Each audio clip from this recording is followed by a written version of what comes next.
Hello and welcome to Inside Rovers, the very first episode of the new year, and it's a pleasure to have your company as we look back on January, and it couldn't have started any better for Doncaster Rovers, getting off to a winning start.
What a game to set the tone for the rest of the month, but for now our attention turns to the FA Cup for our third round clash against Championship side Preston.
Absolute scenes at Deepdale, but it's now back to the Sky Bet League One for a trip down south against Wickham.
so an unfortunate result, but it's time now to lift the mood a little bit. Let's meet Ali Crawford. So Ali, it's nice to have you with us on Inside Rovers. You've had about 2 months to prepare for this. How are you feeling?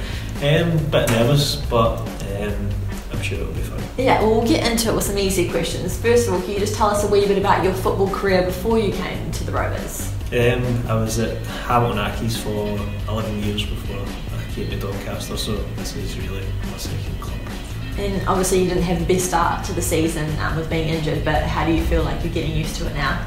Yeah, it's always good to play in a team that's winning week in, week out, and also helping to contribute towards that, a couple of goals and a couple of assists. So yeah, it's much better than it was in the first couple of months anyway. Yeah, and obviously like coming from Scotland down to England, is there any like main differences on the pitch and then off the pitch? I mean, has it taken a while to get used to it here? Well, probably the main difference is that I'm playing grass every week instead of Ashgrove, so that's probably the main difference. Apart from that, it's pretty similar. Maybe the days off up in Scotland were Sunday, Thursday, so it's Sunday, Wednesday down here. That's another difference, but apart from that, it's pretty similar, to be honest. Nice. And what would you say would be one of your career highlights so far? Probably getting promoted into the Scottish Premiership. We went up through the playoffs, so hopefully that will come into good use if we make it to the playoffs this season. But yeah, that, or I've scored goals at Celtic Park and Ibrox. So. Speaking of scoring goals, you've been in the headlines recently for scoring some screamers. What would you say has been the best goal that you've scored to date? To date, probably the one here against Wimbledon, the one that won the goal of the month. That was probably up there, my best strike. Nice. Lovely. Okay, now we're going to get into some stuff about you and your teammates, so dishing some gossip out, because we all love to hear the gossip, don't we? First of all, who would you say your team has the most expensive taste in clothing? Someone that's just like kitted out every day. Joe Wright likes a bit of designer, especially turning up to training in a new car today, so yeah, I'd probably say him. Okay, lovely. And focusing on you now, what's something that really winds you up? Does it need to be football? No, it can be anything. Especially having to travel back up to see my family and that, it's lorries in front of you when you only get two carriageway, a dual carriageway, and 2 lorries are trying to overtake each other. That really annoys me. Are you quite like an aggressive driver? Do you get on the horn? Or no, I tend to flash my lights a couple of times, but yeah, that is very annoying. I can see that. Okay, what would be your go-to for like a date night? Like, what sort of the most like romantic setup that you've had to do for someone? I wouldn't say it was very romantic, but I like to go to either mini golf or something like that, and then go for a bite to eat afterwards. So you like to do activities, yeah, not just sit at home and... I can do both, but I prefer to go out and do things. I don't like sitting in and have to be on the move and out and about. Yep, that's fair enough. Who on the team would you say has the shortest temper? So someone who just gets angry like all the time over nothing. John Marquis is a very angry man. Why do you say that? Just when things don't come off for him, or if people don't do what he wants to do, he likes a moan. Interesting. Yeah. Okay, and I've got a request here. What is the number that comes between 10 and 12? 11. Yeah, have you seen that video of there's like Scottish people in an elevator? Anyways, apparently like voice things can't understand Scottish accents, like Alexa can't understand like a Scottish person telling it to do something. Right. My girlfriend's mum got one last year and she has some difficulties really? talking to it. Yeah. You should just take it back. Oh gosh. Okay, now we're going to get into some general knowledge questions. Okay, what is the capital of Portugal? Lisbon. Nice. How many stars are there on the European Union flag? I feel like you should know this because... 9 or 7 or 9. 12. Who was the manager of Wolves? Espirito Santo. Nice. Okay, now we're going to get into the part that you know is coming. What would you say is your favourite song to kind of like sing in the shower or sing when you're at home by yourself? Well, usually when I get forced to do a karaoke, I usually sing Sweet Caroline by Neil Diamond. Nice. Okay, do you want to take your time to get... Because Danny last time was just refusing and he kind of promised that you'd be able to sing. No pressure then. So you can pick any one of the 3 cameras to do that too. Okay. Sweet Caroline, bum bum bum. Good times never seem so good. So good, so good. Nice, that's awesome, thank you. Didn't have to take that much convincing either, so thank you for that, appreciate it. We're just going to end this with some quick fire questions. So, Apple or Samsung? Apple. Hot or cold? Hot. Drake or The Weeknd? Drake. Nike or Adidas? Nike. Nice. Okay, now you get the pleasure to nominate someone to do this with us next month. Who's it going to be? I think we'll go with Ian Waller. Ian Waller, alright, interesting choice. But thank you very much for your time today and all the best for the rest of the season. Thank you very much. Ian Waller will be seeing you very soon, but it's back to the league now and we were at home against Burton.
Signing Tyler Smith with a brace, a dream debut for him. But during the month, manager Grant McCann stopped by to meet the latest inductees on the Fit Rovers course run by the Club Doncaster Foundation. Let's go, 1 minute. Yeah, Thursday was good. Obviously visiting the Fit Rovers guys and really impressed with what they're doing down there. You know, the amount of people they have, a new recruit starting as well, and it was nice to have a chat with them. Give them a little bit of my experiences and what we have done here really from the start of the season, in terms of creating a good environment of hard work, positivity, believing in yourself. Next station, well done. And obviously those guys have got different mantras, whether it was weight loss or social life. It was just a great experience for me to be there, and it was great to share my experiences with some of them, and also to see them work both in the gym and on the football pitch, albeit there's a few of them a wee bit slow, but they're loving it, they're enjoying it, and it was good to see. Thank you. Alright, so it's the game that everyone's been looking forward to. It's our 4th round FA Cup tie against Oldham.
What a fantastic match. We're into the 5th round of the FA Cup, and on that note, let's go to Grant now to get his thoughts on the month.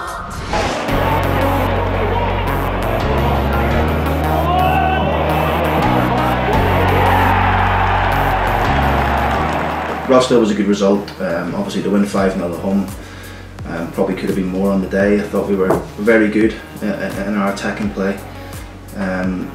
Probably won the game early with the two goals that we scored quite early in the game, and with some really good individual performance. I thought Malik Wilkes was excellent on the day, probably the best performance he's put in a Doncaster shirt, and we were pleased with the result and the win, and it was nice to get the 3 points. Yeah, it was it's always difficult going to a championship team, especially a team managed by Alec Neil, who were on the verge of the playoffs last year, I think, in the championship, and some really good players. But we went there with nothing to lose, really. I don't think anyone gave us a chance at Preston, and we ended up winning the game 3-1 and getting into the 4th round of the FA Cup, which was a tremendous result.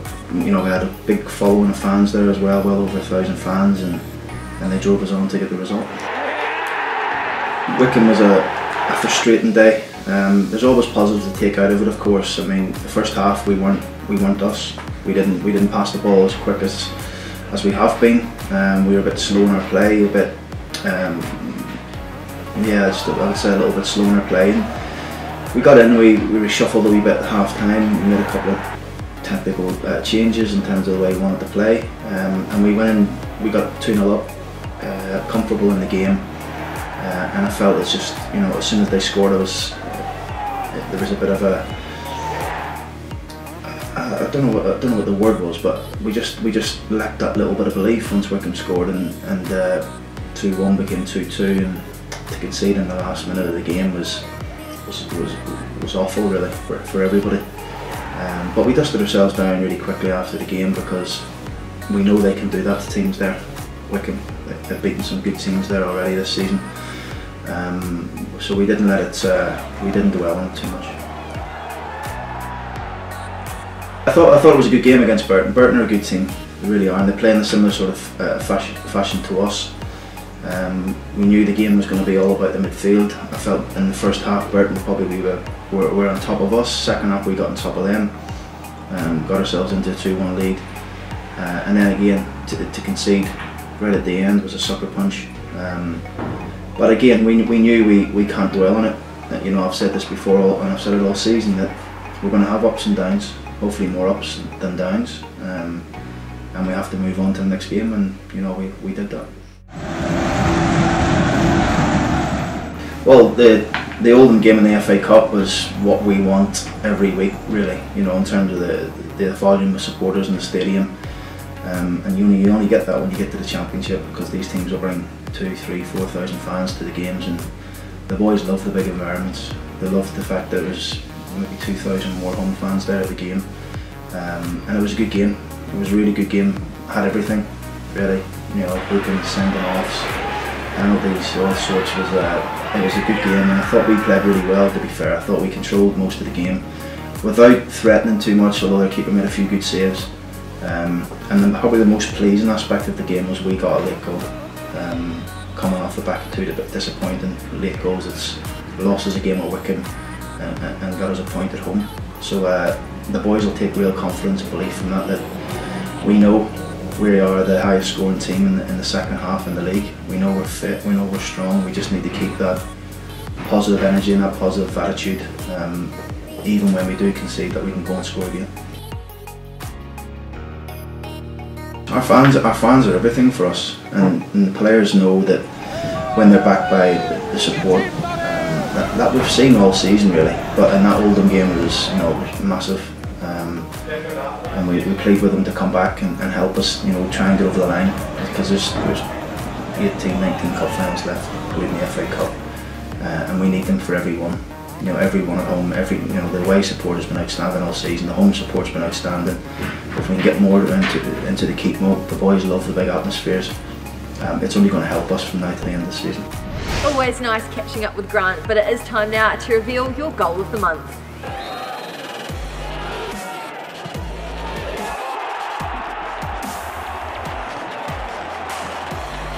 So that's your goal of the month, but that's all we have time for this month. Thank you very much for your company, and we'll see you soon.